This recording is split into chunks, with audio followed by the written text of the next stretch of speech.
storm. Get out. Hey, I'm warning you, do not take another step toward me. See how they teach the children to treat their guests. Put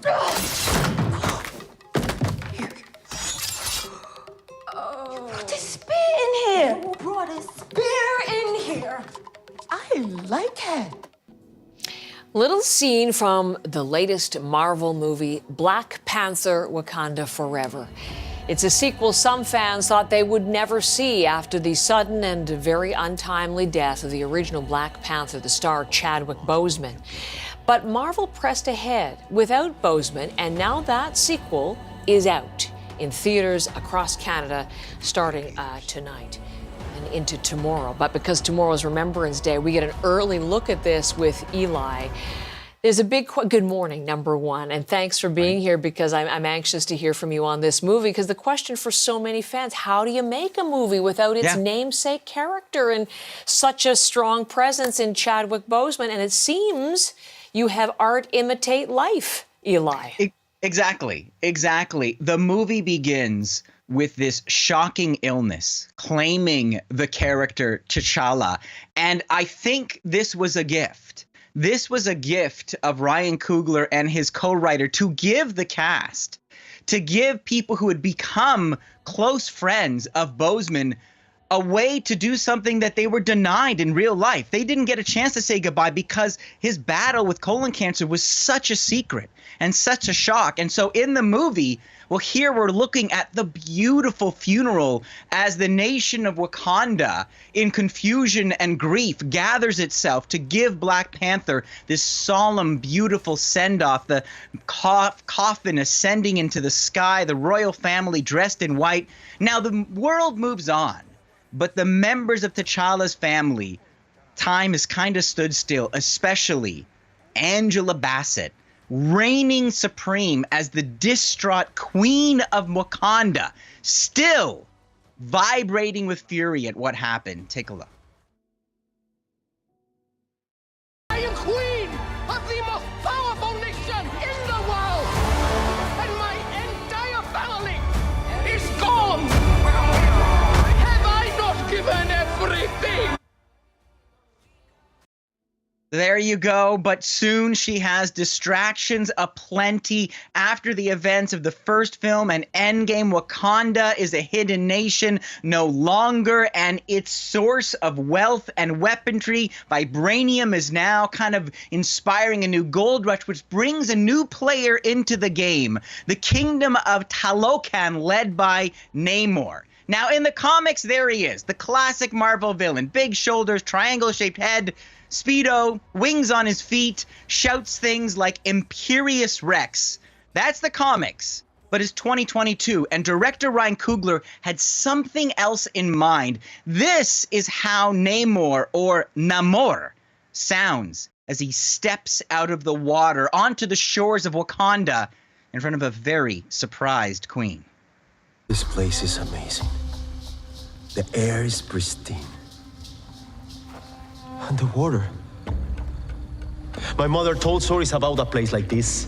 A protected land with people that never have to leave, that never have to change who they were.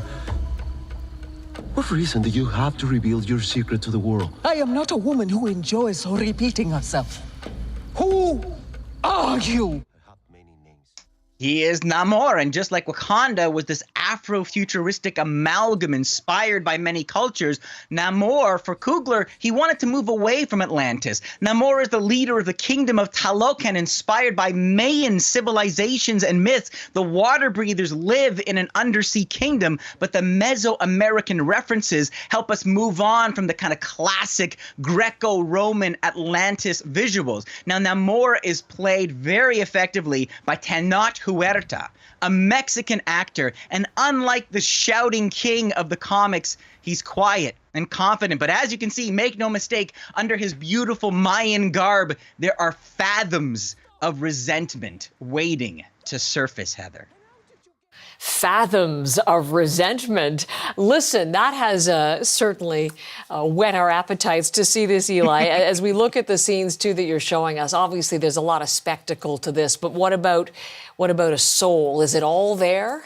It is all there. Look, this is the first Marvel movie I have seen, I think, since Endgame. I didn't feel I had to make excuses for. Some of that old magic is back. It brings us to this new undersea world. It's a little dark. It's a little murky. Not exactly a James Cameron film, but you can feel Coogler reaching for something different. There are beautiful moments where the camera slows down. The music fills with chanting, reminding me of an amazing film from the 90s called Baraka. But of course, it's more than choral chants and cinematography. The Talocan have their own weapons. They have whales. They have high-tech water balloons, even siren songs, and the race for vibranium, as you showed in that clip off the top, introduces a new character, Riwi Williams, a 19-year-old genius inventor who finds herself in the middle of these warring nations. Now, this is all the way to Disney Plus set up another series, Ironheart. Oh, look, produced by Ryan Coogler, but I don't mind because I love what Dominic Thorne brings as this much-needed vibe check to the high and mighty forces of the royal family of Wakanda.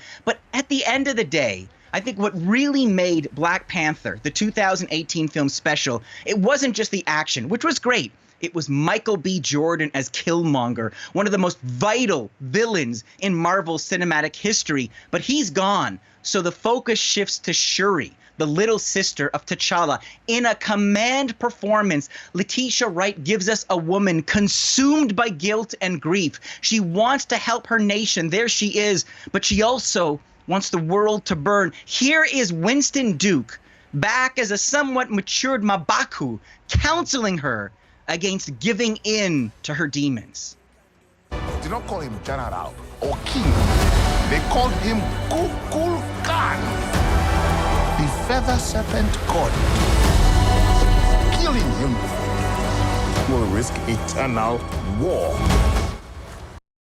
In the end, it is about that choice. Do you rage or do you accept? Do you find a way to say farewell without forgetting? That Coogler managed to embed such a meaningful exploration into a Marvel movie is a minor miracle and a fitting tribute to the man we lost. 4 stars out of 5.